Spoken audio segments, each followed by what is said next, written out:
اللہ رب العزت فرماتا ہے بے شک وہ لوگ جو ایمان لائے، والذین ہادو اور وہ لوگ جو یہودی ہیں، والنصارى اور وہ لوگ جو نصارہ میں سے ہیں، اور والصابئین اور جو لوگ صابئین میں سے ہیں، ان لوگوں میں سے جو ایمان لائے اللہ پر اور آخرت کے دن پر، وعمل صالحا اور نیک اعمال کرے، فلہم اجرہم عند ربہم تو اس کا اجر، اس کی جزا اس کے رب کے پاس ہے، ولا خوف علیہم ولا هم يحزنون اور نہ انہیں کوئی خوف ہے اور نہ انہیں کوئی غم ہے۔ یہ آیت 62 جو ہے بہت سے لوگوں نے جو آزاد خیال ہیں، دین کے اندر بدعات کو پیدا کرنے والے ہیں اور قرآن کے مفہوم کو بدلنے والے ہیں، انہوں نے اس آیت کو بنیاد بنایا اس بات کے لیے کہ ایمان بالرسالت ضروری نہیں ہے، یعنی کہ اگر کوئی شخص یہودیوں میں بھی نیک عمل کرے گا تو وہ جنت میں جائے گا کیونکہ اس کا ایمان آخرت پر تو ہے، اور اگر نصارہ میں سے بھی اگر کوئی شخص نیک عمل کرے گا تو ثواب پائے گا، اجر پائے گا، کیونکہ اس کا ایمان اللہ اور آخرت پر تو ہے۔ رب اشرح لی صدری ویسر لی امری واحلل عقدۃ من لسانی یفقهوا قولی اللهم صل علی سیدنا و مولانا محمد معدن الجود والکرم وآلہ وصحبہ وبارک وسلم۔ ان الذين آمنوا والذين هادوا والنصارى والصابئين من آمن بالله واليوم الآخر وعمل صالحا فلهم أجرهم عند ربهم ولا خوف عليهم ولا هم يحزنون۔ سورہ بقرہ کا 8واں رکوع آج آغاز کیا جاتا ہے اور آیت نمبر 62 میں نے آپ کے سامنے تلاوت کی ہے۔ اللہ رب العزت فرماتا ہے بے شک وہ لوگ جو ایمان لائے، والذین ہادو اور وہ لوگ جو یہودی ہیں، والنصارى اور وہ لوگ جو نصارہ میں سے ہیں، اور والصابئین اور جو لوگ صابئین میں سے ہیں، ان لوگوں میں سے جو ایمان لائے اللہ پر اور آخرت کے دن پر، وعمل صالحا اور نیک اعمال کرے، فلہم اجرہم عند ربہم تو اس کا اجر، اس کی جزا اس کے رب کے پاس ہے، ولا خوف علیہم ولا هم يحزنون اور نہ انہیں کوئی خوف ہے اور نہ انہیں کوئی غم ہے۔ یہ آیت 62 جو ہے بہت سے لوگوں نے جو آزاد خیال ہیں، دین کے اندر بدعات کو پیدا کرنے والے ہیں اور قرآن کے مفہوم کو بدلنے والے ہیں، انہوں نے اس آیت کو بنیاد بنایا اس بات کے لیے کہ ایمان بالرسالت ضروری نہیں ہے، یعنی کہ اگر کوئی شخص یہودیوں میں بھی نیک عمل کرے گا تو وہ جنت میں جائے گا کیونکہ اس کا ایمان آخرت پر تو ہے، اور اگر نصارہ میں سے بھی اگر کوئی شخص نیک عمل کرے گا تو ثواب پائے گا، اجر پائے گا، کیونکہ اس کا ایمان اللہ اور آخرت پر تو ہے۔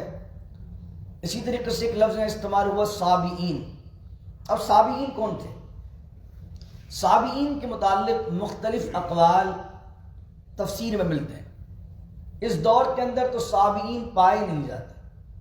صابئین زیادہ تر مفسرین نے ان کا ترجمہ اور اس کی تفسیر میں یہ لکھا ہے، ان سے مراد وہ لوگ ہیں کہ جو اس زمانے میں رسول اللہ کے زمانے میں صلی اللہ علیہ وسلم ستاروں کی پوجا کیا کرتے تھے، انہیں صابئین کہا۔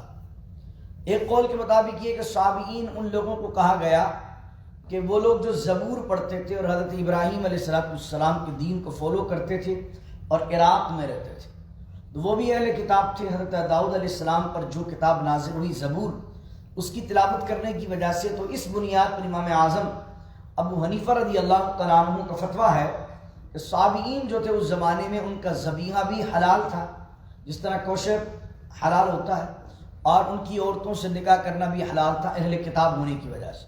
لیکن جو لوگ ان کو ستارہ پرست کہتے ہیں، جو لوگ انہیں مجوسی کہتے ہیں، ان کے نزدیک یقیناً نہ ذبیحہ حلال ہے اور نہ ان کی عورتوں سے نکاح حلال ہے۔ تو یہ آپ یوں سمجھ لیجئے، صابئین ایک اہل کتاب میں سے گروہ تھا جس کے مختلف فرقے بن گئے تھے۔ کچھ لوگ اس میں سے ستارہ پرست ہو گئے تھے، کچھ جو ہے وہ بت پرست ہو گئے تھے، کچھ جو ہے وہ مجوسی ہو گئے تھے، اور کچھ لوگ جو ہے وہ اہل کتاب تھے، زبور کی تلاوت کرتے تھے، نماز وغیرہ پڑھتے تھے، لیکن کیا تھا کہ نبی کریم صلی اللہ علیہ وسلم کی شریعت سے جو ہے وہ نابلد تھے اور اس کو مانتے نہیں تھے، جن کی واقفیت کے بعد بھی۔ تو صابئین سے مختلف اقوال مراد ہوئی۔ تو یہاں پر کہا گیا جو ایمان لائے، اور جو یہودی ہیں، جو نصارہ ہیں، جو صابئین ہیں، وہ اگر اللہ پر ایمان لائیں، آخرت کے دن پر ایمان لے آئیں اور عمل صالح کریں تو ان کے لیے ان کے رب کے پاس اجر ہے۔ تو اس کے اندر تو ایمان بالرسالت یعنی حضور پر ایمان لانا ضروری نہیں ہے، حالانکہ یہ بات کہنا بے بنیاد ہے، کیونکہ یہاں من آمن باللہ کا لفظ لکھا ہوا ہے۔ من آمن باللہ کا معاملہ یہ ہے کہ اللہ پر ایمان صحیح اسی وقت ہوگا جب رسول اللہ پر ایمان ہوگا۔ اور آیت نمبر 41 میں جو پیچھے ہم نے 5واں رکوع تلاوت کیا تھا، اس میں اللہ رب العزت فرما رہا وآمنوا باللہ، ہم نے جو پیچھے پڑھا تھا وہ ہم نے پڑھا تھا وآمنوا بما انزلت مصدقا لما معکم ولا تکونوا اول کافر بی، اور ایمان لاؤ اس چیز پر جو ہم نے اپنے حبیب پر نازل کی، وہ کتاب جو پچھلی کتابوں کی تصدیق کرنے والی ہے۔ تو آیت نمبر 41 میں کہا جا رہا ہے قرآن پر ایمان لاؤ، اور قرآن یہ کہہ رہا محمد الرسول اللہ، حضور جو ہے وہ اللہ کے رسول ہیں۔ تو جب بندہ قرآن پر ایمان لائے گا اور قرآن حضور کی رسالت کی بات کر رہا ہے تو یہ کیسے ممکن ہے کہ 2 رکوع پہلے تو اللہ کہہ رہا قرآن پر ایمان لاؤ، اور 2 رکوع بعد اللہ کہہ رہا کہ یہودی بھی ہوں، عیسائی بھی ہوں اور صابئین بھی ہوں، بس اللہ پر ایمان لے آئیں، آخرت کے دن پر ایمان لے آئیں، قرآن پر ایمان لائیں یا نہ لائیں، ہمارے حبیب پر ایمان لائیں یا نہ لائیں، تو یہ بات الگ ہو جائے گی، وہ بات الگ ہو جائے گی۔ تو اس طریقے سے اس مفہوم کو بدلنا ہی اس طرح انداز سے غلط ہے۔ ایک چیز جس کی ایکسپلینیشن پہلے آ چکی ہے اس کو دوبارہ ایکسپلین کر کے بیان نہیں کیا گیا، بلکہ یہ کہہ دیا گیا کہ جو اللہ پر ایمان لائے تو اللہ پر ایمان لانا اسی وقت صحیح ہوگا جب اللہ کی ساری کتابوں پر ایمان لایا جائے گا اور سارے نبیوں پر ایمان لایا جائے گا۔ اب ایک مراد یہ بھی لی گئی کہ جو کہا گیا یہودی، ان سے وہ یہودی مراد ہیں کہ جب تک حضرت عیسیٰ علیہ السلام نہیں آئے تھے تو حضرت موسیٰ علیہ السلام کی شریعت پر بھی عمل کرنا لازم تھا۔ حضرت عیسیٰ کے آنے سے پہلے تک وہ یہودی جو ایمان لائے اللہ پر اور عمل صالح کیے، انہوں نے آخرت کے دن پر ایمان لائے، وہ یہودی تو یقیناً اجر پائیں گے۔ لیکن جن یہودیوں نے حضرت عیسیٰ علیہ السلام کے آنے کے بعد انجیل کو نہیں مانا، حضرت عیسیٰ کو نبی نہیں مانا، اب وہ اجر اللہ کی بارگاہ سے نہیں پائیں گے، کیونکہ وہ اللہ کے ایک نبی کا اقرار کر رہے ہیں، دوسرے نبی کا انکار کر رہے ہیں۔ اب اسی طریقے سے عیسائی جو ہیں وہ حضرت عیسیٰ علیہ السلام کو مان رہے ہیں، انجیل کو مان رہے ہیں، تو حضور علیہ السلام کی آمد سے پہلے حضور کی بعثت سے پہلے جو لوگ انتقال کر گئے عیسائیت کے اندر، جو صابئین کے اندر انتقال کر گئے اہل کتاب ہو کر زبور کی تلاوت کرتے جو اور ان کا ایمان اللہ پر تھا، آخرت کے دن پر تھا، عمل صالح وہ کرتے تھے، تو حضور کی آمد سے پہلے جن کا انتقال ہو گیا، اس حالت کے اندر یقیناً وہ لوگ مومن ہیں، اللہ سے اجر پائیں گے اور نہ انہیں کوئی خوف ہوگا نہ غم ہوگا۔ لیکن جب حضور علیہ السلام تشریف لے آئے تو اب عیسائیوں کے لیے بھی یہودیوں کے لیے بھی حضور علیہ السلام پر ایمان لانا حضرت موسیٰ علیہ السلام کے ساتھ ساتھ ضروری ہو گیا۔ عیسائیوں کے لیے بھی حضرت کریم آقا صلی اللہ علیہ وسلم پر ایمان لانا حضرت عیسیٰ کے ساتھ ساتھ ضروری ہو گیا۔ اس طرح عیسائیوں کے لیے انجیل پر اور یہودیوں کے لیے توریت پر اور جناب داؤد علیہ السلام کے لوگوں کے لیے جس طرح صابئین کا میں نے ذکر کیا، زبور کے ساتھ ساتھ قرآن پر ایمان لانا ضروری ہو گیا۔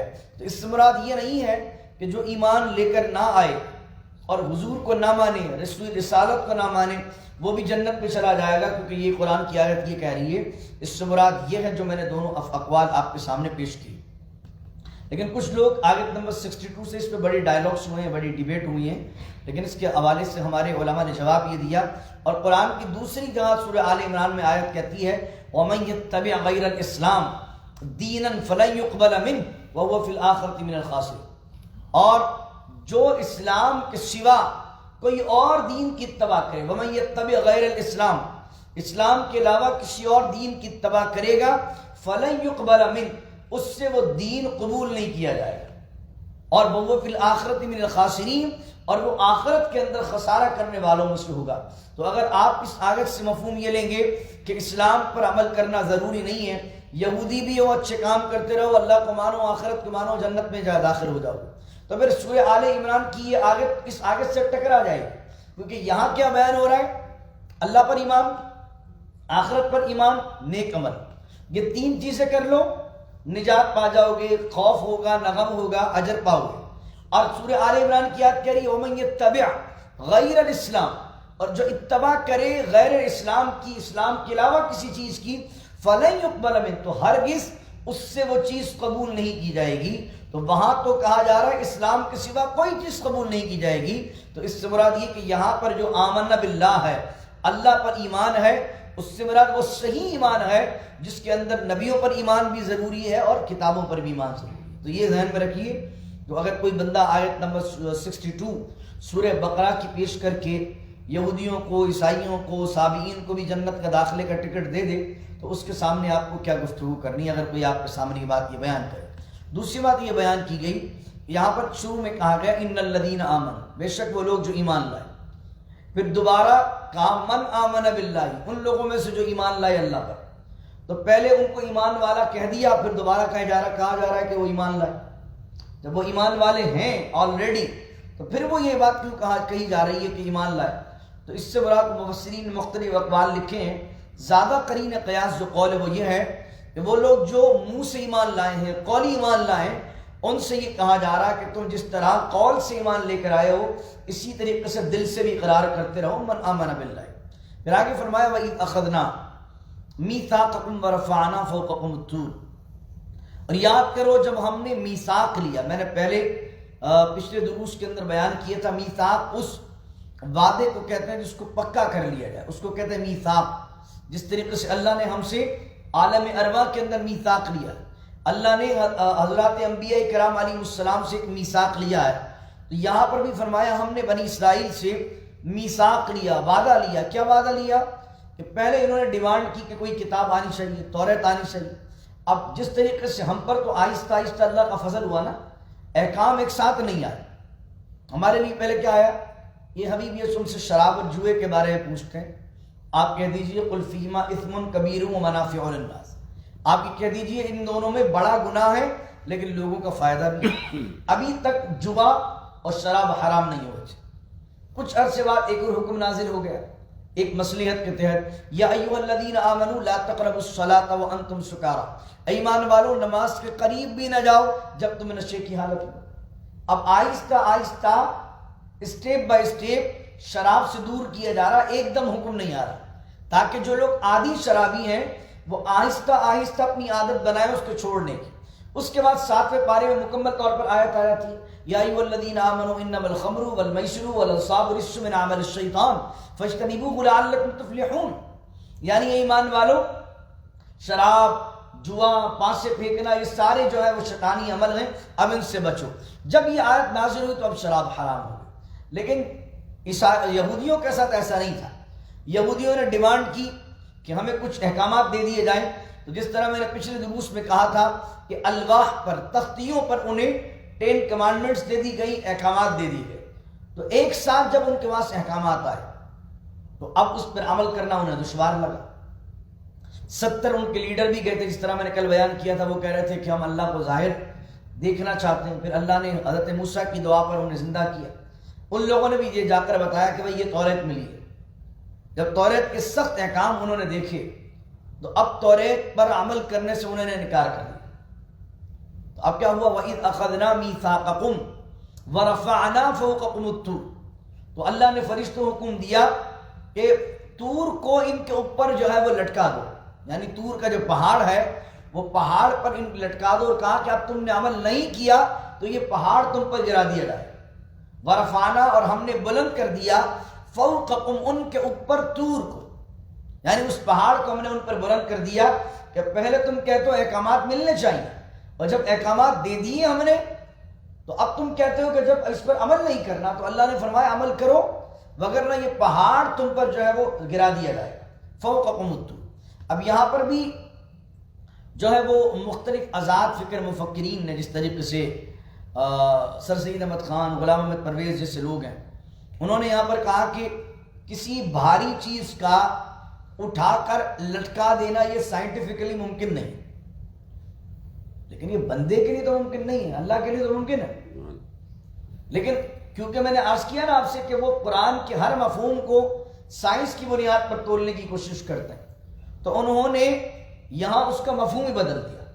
اور سر سید احمد خان لکھتے ہیں اور غلام احمد پرویز نے لکھا کہ ورفعنا فوقکم الطور سے مراد یہ نہیں تھا کہ کسی نے طور کو یا پہاڑ کو اٹھا کر ان کے اوپر کھڑا کر دیا تھا، کیونکہ بھاری چیز تو سائنس یہ کہتی ہے اوپر اٹھاؤ گے تو گر جائے گی. حالانکہ ہم یہ کہتے ہیں کہ یہ سارے نظام کائنات کے یہ اصول یہ بندوں کے لیے، اللہ کے لیے نہیں ہے، کیونکہ اصول طور پر تو ہر وقت مشرق سے سورج نکلتا ہے، مغرب میں غروب ہوتا ہے، لیکن جب قیامت قائم ہوگی تو اللہ اسے مغرب سے نکالے گا، مشرق میں غروب کرے گا۔ تو اب تم یہ کہو کہ سائنٹیفکلی طور پر یہ بات پروف نہیں ہو سکتی، تو ہم یہ کہیں گے یہ سارے اصول و نظام بندوں کے لیے ہیں، اللہ کو اس نظام کا پابند نہ کرو، کیونکہ اللہ کسی بھی نظام کا پابند نہیں ہے، وہ ان اللہ علی کل شیء قدیر ہے۔ تو انہوں نے اس کا ترجمہ یہ کیا کہ ہوا کیا کہ ایک بہت بڑا پہاڑ تھا، اس پہاڑ کے اندر زلزلہ آیا، جب وہ پہاڑ ہلنے لگا تو اس پہاڑ کا سایہ ان کے اوپر پڑا۔ کیا پڑا؟ سایہ۔ تو وہ پہاڑ کے سائے کی وجہ سے گھبرانے لگے کہ پہاڑ گر نہ جائے۔ تو اب کیا ہوا؟ بات بھی ہو گئی اور مفہوم بھی بدل دیا، یعنی کہ پہاڑ تو اوپر آیا ہے لیکن پہاڑ نہیں آیا ہے، سایہ آیا ہے، اور چونکہ زلزلے کی وجہ سے پہاڑ ہل رہا تھا، اس وجہ سے انہیں ڈر لگا کہ پہاڑ گر نہ جائے، تو وہ مکمل طور پر مفہوم بدل دیا کہ فرشتے نے اٹھا کر اوپر لٹکا دیا تھا، کیونکہ بھائی سائنس اس بات کو پروو نہیں کرتی۔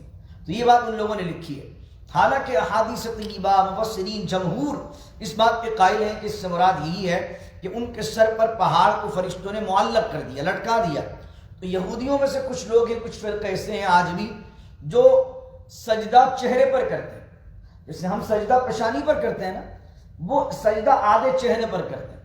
اس کا ریزن کیا ہے کہ ان کو ڈر لگا، جیسے ہی پہاڑ جو ہے ان پر لٹکا اور وہ مان نہیں رہے تھے بات، تو اللہ نے کہا خذوا ما آتیناکم، پکڑو اس کو جو ہم نے تمہیں دیا ہے بقوہ، قوت کے ساتھ، واذکروا ما فیہ، اور یاد کرو اس چیز کو جو اس کے اندر تمہیں ہم نے دی ہے، لعلکم تتقون، تاکہ تم پرہیزگار بنو۔ تو اب یہ لوگ سجدے میں گر گئے، لیکن سجدے میں گرتے ہوئے انہیں ڈر یہ لگا کہ کہیں ایسا نہ ہو ہماری نگاہ نیچے ہو اور پہاڑ اوپر سے گر جائے، تو انہوں نے سجدہ کیا آدھے چہرے پر اور آدھے چہرے سے اوپر دیکھ رہے بھائی گر گرانے جائے گا، ٹھیک ہے۔ تو آج بھی یہودیوں میں اس طرح کے فرقے موجود ہیں جو آدھے چہرے پر سجدہ کرتے ہیں اسی روایت کی بنیاد پر۔ اب یہاں پر ایک اور بات جو شیخ امین حسن اصلاحی نے لکھی ہے، اور وہ تھوڑا سپورٹنگ ہو جاتی ہے سر سید احمد خان کے نظریے کو، وہ یہ ہو جاتی ہے کہ دیکھو اللہ کے دین میں کبھی جبر نہیں ہے، اور یہاں تو جبر نظر آ رہا کہ مانو ورنہ پہاڑ گرا دیں، یہ تو کیا فورس ہوگی نا، آپ کسی کو اپنی بات فورس سے منوا رہے ہیں، اور اللہ کے دین میں فورس نہیں ہے، دنیا ہے، اس میں اللہ نے اختیار دیا، مانتے ہو جب بھی ٹھیک، نہیں مانتے ہو جب بھی ٹھیک، آؤ گے آخرت میں تو تمہیں بتائیں گے کہ تم نے کیا کیا ہے نہیں کیا، لیکن یہ تو دنیا کے اندر فورس کیا جا رہا ہے۔ اب اگر کوئی قرآن کی آیت کو یہ لے کر آپ سے سوال کرے کہ بھائی خدا کے دین کے اندر فورس نہیں ہے، جبر نہیں ہے، تو یہاں تو جبرن ان سے منوایا جا رہا ہے، تو وہاں یہ بات کہی جائے گی کہ ایمان لانا جبرن نہیں منوایا جا رہا اسے، ایمان کے حوالے سے انہیں چھوٹ دی تھی لاؤ یا نہیں لاؤ، یہ جو منوایا جا رہا ہے یہ منوایا جا رہا ہے جناب ان احکامات کو جو دین میں آ کر عمل کرنا۔ اس کو بالکل یوں سمجھ لیجئے کہ جب امریکہ آپ نہیں آئے تھے تو امریکہ کی گورنمنٹ آپ کو نہیں انوائٹ کر رہی تھی کہ حضرت کہاں رہ گئے پاکستان میں، قبلہ آئیے امریکہ تشریف لائیے، ہم نگاہیں بچھا کر آپ کے لیے کھڑے ہیں، لیکن جب آپ آ گئے اندر تو اب ان کے اصول نہیں مانو گے تو کیا کریں گے؟ یہ بولیں گے اچھا نہیں مانو گے تو چلو بیٹا آ جاؤ، تمہاری خیر نہیں۔ تو اب تم یہ کہو کہ یار تم یہ تو فورس کر رہے ہو، تو کہیں گے بھائی تمہیں اندر آنے کے لیے فورس نہیں کیا تھا، لیکن جب اندر آ گئے ہو تو اب ہمارے رول اپنانے کے لیے تمہیں فورس کرنا پڑے گا جو ہم نے اصول دے دی۔ تو یہ جو توریت کے احکامات منوائے جا رہے ہیں یہ ایمان منوایا نہیں جا رہا، بلکہ اگر تم اپنے آپ کو حضرت موسیٰ کی قوم کہہ رہے ہو، اللہ پر ایمان لا رہے ہو، آخرت پر ایمان لے کر آ رہے ہو، تو اب تم بن گئے ہو ایمان والے، اور اب ایمان لانے کے بعد اب تم اگر ڈرامے بازی کرو گے تو اب تمہیں اس بات پر جو ہے وہ کیا کیا جائے گا، سختی کی جائے گی کہ پہلے ڈیمانڈ کرتے ہو کہ احکام ملنے چاہیے اور اب پیچھے ہٹتے۔ تو یہاں پر دوسری بات یہ کہ ایک اور چیز بھی یہ تھی کہ حضرت موسیٰ علیہ السلام 70 لوگوں کو لے کر گئے تھے، 70 لوگوں نے آ کر گواہی دی کہ واقعی حضرت موسیٰ اللہ سے کلام کرتے ہیں اور یہ توریت اللہ کی کتاب ہے۔ جب ان لوگوں میں سے کچھ لوگوں نے احکامات کا انکار کیا تو ان کے سر پر پہاڑ کو لٹکا دیا، اور ایک بھاری چیز لٹک رہی ہے گر نہیں رہی، تو وہ بھی ایک معجزہ ان کے لیے تھا کہ موسیٰ علیہ السلام جو لے کر آئے ہیں ساری قوم یہ جان لے ایک بھاری چیز سر پر لٹک رہی ہے، گر نہیں رہی ہے، تو یقیناً اس کو نہ گرنے دینے والا کون ہے؟ اللہ۔ تو یقیناً جناب موسیٰ کا کلام سچا، اس کا رب سچا، اور اس رب کے احکامات سچے۔ تو یہ بات بیان فرمائی۔ فرمایا ہم نے کہا کہ اس کو پکڑو جو ہم نے عطا کیا قوت کے ساتھ، وَاذْكُرُوهُ، اور اس کو یاد کرو جو اس میں ہے، لَعَلَّكُمْ تَتَّقُونَ، اس لیے کہ تم پرہیزگار بن جاؤ۔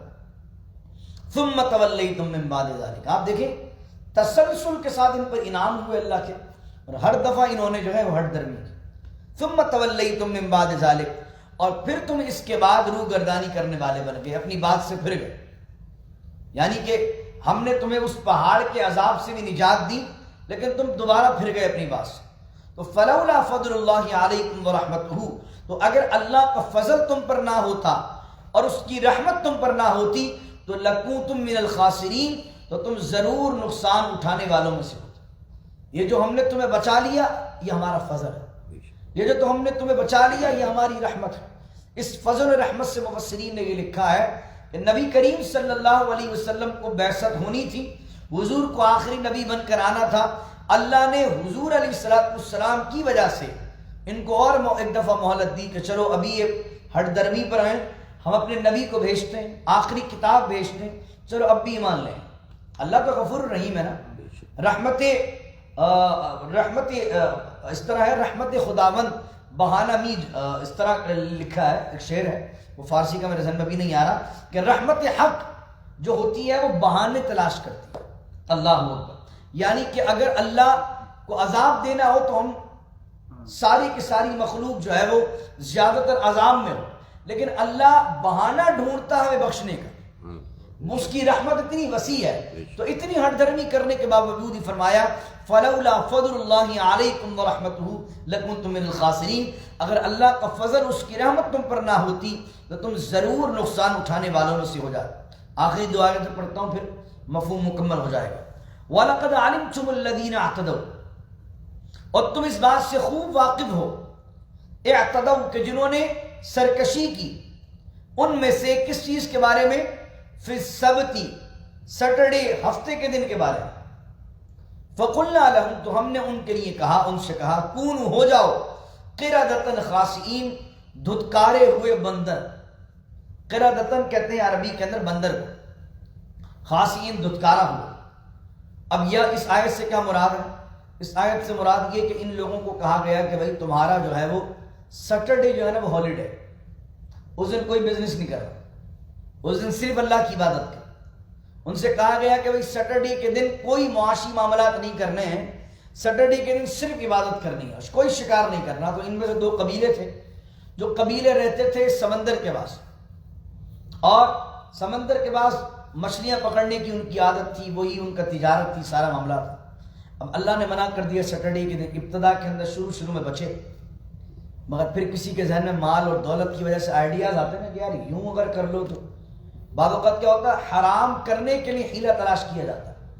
اگر شرعی کام کرنے کے لیے حیلہ کیا جائے تو شریعت میں حیلہ جائز ہے، لیکن حرام کام کرنے کے لیے حیلہ کر لیا جائے کہ بوتل کوئی اور سی ہو لیکن ہو شراب اندر ہی، اور کہ اگر وہ بوتل شراب والی تو نہیں ہے، تو ہے تو حیلہ تو کر لیا آپ نے، لیکن ہے تو اندر وہی ہے۔ تو اب اس طریقے سے حرام کام کرنے کے لیے حیلہ کیا جائے تو وہ حرام ہی رہے گا، نام بدل دینے سے چیز حلال نہیں ہو جائے گی۔ تو ان لوگوں میں سے کچھ لوگوں نے کیا کیا کہ سمندر سے وہ دریا سے ایک نالیاں بنا دی، نالی بنانے کے بعد اس کے آگے کو حوض بنا دیا، ہول بڑے بڑے بنا دیے۔ تو اب کیا ہوتا کہ جمعے کی رات کو وہ جو ہفتے کے دن مچھلیاں آنی تھی وہ ان پائپ لائن کے ذریعے سے، وہ ان نالیوں کے ذریعے سے مچھلیاں وہاں سے داخل ہو جاتی اور یہاں پر بڑے بڑے حوض میں آ کر جمع ہو جاتی، سیو ہو جاتی، اسٹوریج میں آ جاتی، اور یہ سیٹرڈے کو جا کے نکال لیتے۔ اور کیا کہتا بھائی ہم سیٹرڈے کو شکار تھوڑی کر رہے، ہر بندہ اپنی اپنی لائن بنا لیتا، اپنی اپنی سوراخ بنا لیتا، اس کے اندر پورا حوض بنا لیتا، اور سیٹرڈے کے دن آٹومیٹکلی ایسا سسٹم بنا دیا کہ خود بخود اسٹوریج ہو جائے، اور سنڈے کو جا کے نکال لی، اور کیا شکار تھوڑی کر رہا ہے، وہ تو خود بخود آ رہی ہے۔ یہ کیا، یہ حرام کام کرنے کا حیلہ۔ یہاں بھی آپ دیکھیں جو بزنس مین ہوتے ہیں کچھ نہ کچھ اپنے مطلب کی چیز نکال ہی لیتے ہیں، اپنے مطلب کے معاملات کر ہی لیتے ہیں، لیکن اگر واضح طور پر کوئی چیز جس میں شریعت گنجائش آپ کو نہیں دے رہی ہے تو اس میں اپنے دماغ سے ہی لینا نکالیے۔ آپ اس کو اللہ کی رضا کے لیے چھوڑ دیجئے، اللہ اس سے بہتر آپ کو عطا فرما دے۔ تو انہوں نے کیا کیا؟ انہوں نے یہ کام کیا، تو اللہ نے فرمایا فَقُلْنَا لَهُمْ كُونُوا قِرَدَةً خَاسِئِينَ، تو ہو جاؤ تم بندر۔ تو انہیں بندر بنا دیا گیا اور 3 دن کے اندر اندر وہ مارے گئے۔ صحیح مسلم کے اندر حدیث ہے کہ ایک صحابی نے عرض کیا رسول اللہ صلی اللہ علیہ وسلم، یہ جو بندر ہیں، یہ بندر کیا وہی بنی اسرائیل کی اولاد میں سے؟ کسی نے حضور کے بارے میں سوال کیا۔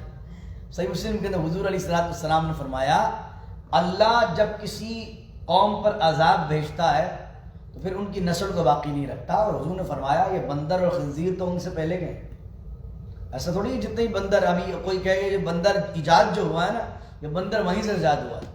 وہ یہ جس طریقے اور سائنس نے بھی کہہ دیا نا کہ انسان پہلے کیا تھا، ایولیوشن تھیوری میں پہلے بندر تھا، پھر آہستہ آہستہ بدلتے بدلتے بدلتے انسان بن گیا۔ یہاں پر پھر سے سید احمد خان نے اور غلام پرویز نے نئی بات کہہ دی، انہوں نے کہا بھائی بندر کیسے بن سکتا ہے؟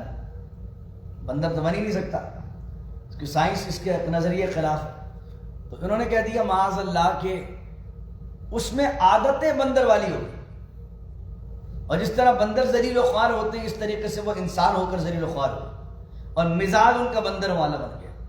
حالانکہ مزاج ان کا بندروں والا بن گیا، یہ کس حدیث میں لکھا؟ یہ کون سی قرآن کی آیت سے انہوں نے دلیل لی ہے کہ وہاں یہاں جسم مراد نہیں ہے اور مزاج مراد ہے؟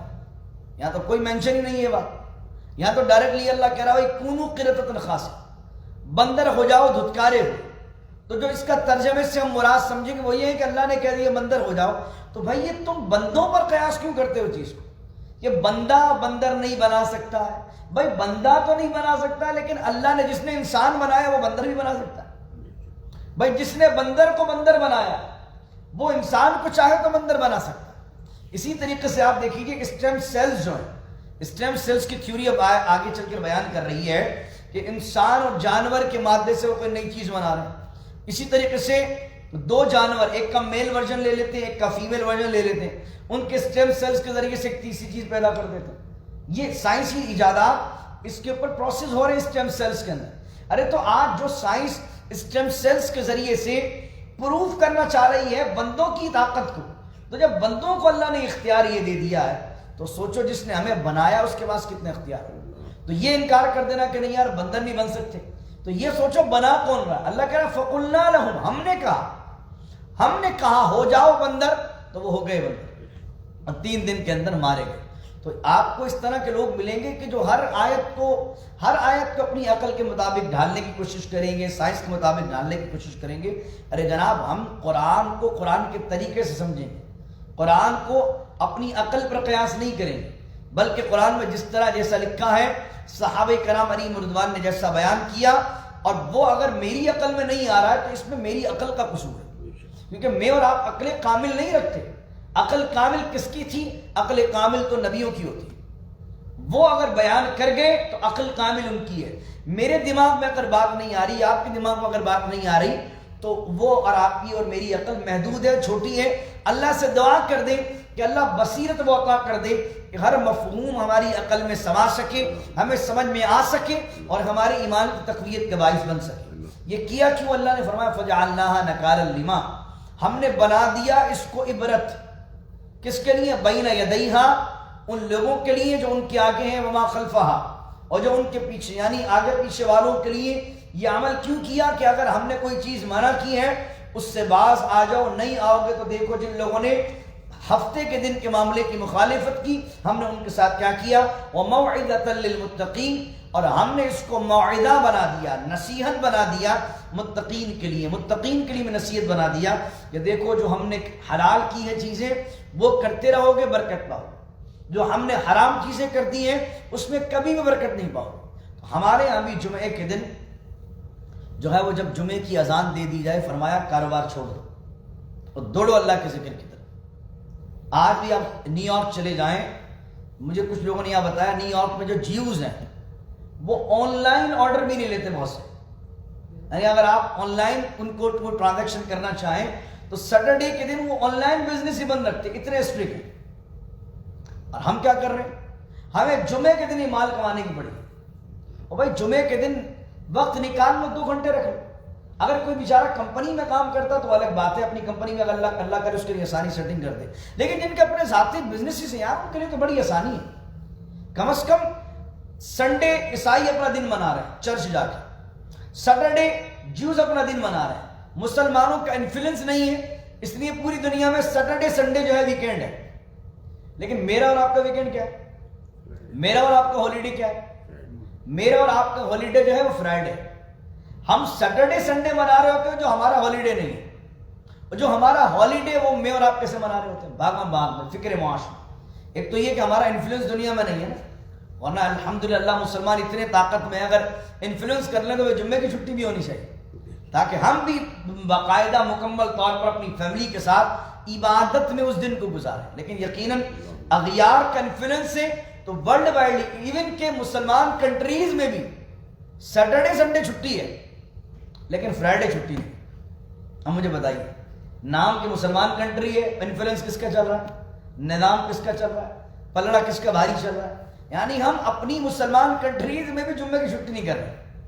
اور اللہ کیا کہہ رہا ہے؟ جن دنوں کو ہم نے بنایا, یا ایھا الذین آمنوا اذا نودی للصلاۃ من یوم الجمعہ, ایمان والوں جب جمعے کے لیے ندا کی جائے, فاسعوا الی ذکر اللہ, دوڑو.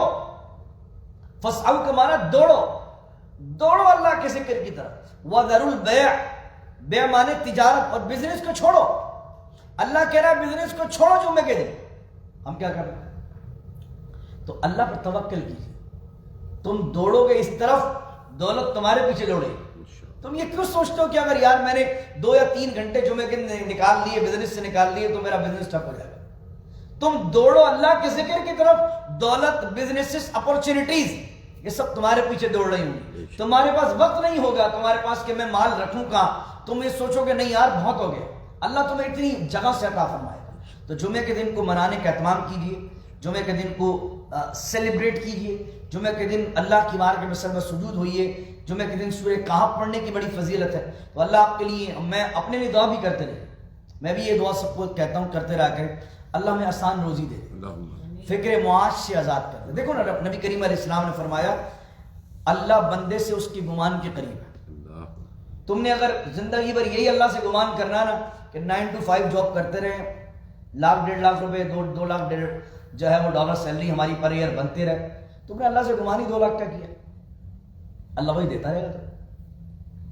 تم دعائیں کرو اللہ میرے لیے اتنی تو آسانی کر دے کہ میں رمضان پورا محرم میں گزاروں, جمعے کا دن پورا تیری عبادت میں گزاروں, اور میرے معاش کے معاملہ بہترین چلتے رہے. اب تم اللہ سے یہ گمان کرو گے تو اللہ تمہارے لیے اس کی لائن بنا دے گا. میں اپنے جو میرے علماء دوست ہیں میں ان سے بات کرتا ہوں, جو میں نے کہا دیکھو ہم تو ممبر و محراب والے آدمی ہیں, اگر میں ممبر و محراب پر یہ سوچوں گا کہ میرے ساتھ 10 سیٹ اٹیچ ہو جائیں اور 10 سیٹ میرے سے ملیں اور مجھے ہر مہینے $500 والے ہاتھ میرے ملاتے رہے, تو میں نے اللہ سے امید کیا لگائی کہ میرے 10 سیٹ جاننے والے بن جائیں اور وہ مجھے $500,000 ہر مہینے دیتے رہے, تو میرے 5-10 ہزار بن جائیں. مجھے اور کیا چاہیے؟ میں نے اللہ سے گمان یہ کیا نا اللہ میرے لیے 10 نہیں 15 کر دے گا. لیکن اگر میں یہی کر لوں کہ اللہ میں ممبر پہ بیٹھ کر سیٹ بن جاؤں خود اور میں دینے والا بن جاؤں لوگوں, تو اللہ مجھے سیٹ بنا دے. میں نے بندوں سے آس لگائی, اللہ نے ویسا ہی میرے ساتھ کر دیا. میں اللہ سے آس لگاتا, کہتا مالک میں لوگوں کے آگے ہاتھ کیوں پھیلاؤں, میں کیوں محتاج رہوں سیٹوں کا. مالک تو نے ان بندوں کو جب سیٹ بنایا تو میں تو تیرے ممبر محراب پہ بیٹھتا ہوں, میں تو تیری بارگاہ کے اندر سربہ سجود ہوتا ہوں, لوگوں کو نماز پڑھاتا ہوں. تو جب تم ان بندوں کو سیٹ بنانے پر قادر ہے تو مجھے بھی ایسا سیٹ بنا دے کہ میں لینے والا نہ ہوں بلکہ مسجدوں کو دینے والا بن جاؤں. تو اگر میں یہ گمان کر لوں گا اللہ میرے لیے اسی لائن سیدھی کر دے.